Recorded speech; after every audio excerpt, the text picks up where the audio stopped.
विंचूर प्रकाशा राष्ट्रीय महामार्गावर आशादीप मंगल कार्यालयासमोर सोमवार दिनांक 22 रोजी सायंकाळी 5 वाजेच्या सुमारास मालवाहतूक गाडी आणि मोटारसायकल यांच्यात झालेल्या भीषण अपघातात मोटारसायकलीवरील पती पत्नीचा जागीच मृत्यू झाला। या घटनेमुळे परिसरात हळहळ व्यक्त होत आहे। मृतांमध्ये बाबूलाल रमेश गरुड वय 46 वर्ष व वैशाली बाबूलाल गरुड वय 42 वर्ष राहणार सटाणा हल्ली मुक्काम नाशिक यांचा समावेश आहे।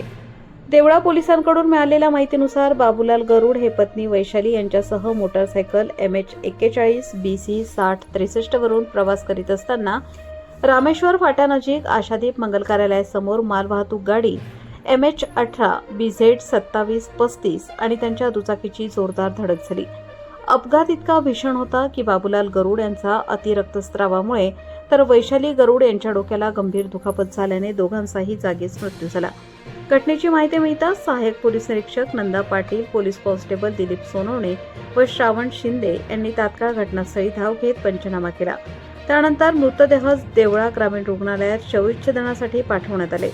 या प्रकरणी देवळा पोलीस ठाण्यात गुन्हा दाखल करण्यात आला असून सहाय्यक पोलीस निरीक्षक नंदा पाटील यांच्या मार्गदर्शनाखाली पुढील तपास सुरू आहे।